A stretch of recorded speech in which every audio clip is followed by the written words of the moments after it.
जळगाव जिल्ह्यातून धक्कादायक घटना। लहान बहिणीसह भाचे बेपत्ता। माहेरून निघाली, सासरी पोहोचलीच नाही। नमस्कार, आपण पाहतात परिवर्तन 24 न्यूज। जळगाव जिल्ह्यातील अमळनेर तालुक्यातून एक चिंताजनक घटना समोर आली आहे। जानवे तालुका अमळनेर येथील रत्ना विजय कढरे वय 26, मुलगी प्राची वय 6, मुलगा प्रिन्स वय 5 आणि 1 वर्षाचे बाळ हे काल शनिवार दिनांक 2 रोजी सायंकाळी 6 वाजता विखरण स्टेशन येथून मेमू रेल्वेने अमळनेरकडे रवाना झाले होते, मात्र ते अद्याप घरी पोहोचलेच नाही।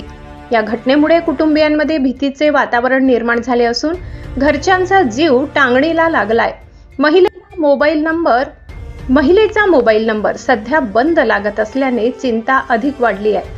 कुटुंबियातील रत्ना यांचे भाऊ शंकर पगारे यांनी सर्व नागरिकांना भावनिक आवाहन केले आहे की विखरण ते अमळनेर रेल्वे मार्ग, अमळनेर स्टेशन, बस स्टँड किंवा परिसरात रत्ना व मुले दिसल्यास तात्काळ संपर्क साधावा। संपर्क क्रमांक शंकर पगारे भाऊ 74 20 08 66 75। एका बहिणीचा शोध घेण्यासाठी आपल्या एका शेअरने मदत होऊ शकते। कृपया ही बातमी जास्तीत जास्त शेअर करा। परिवर्तन 24 न्यूज, आवाज जनतेचा।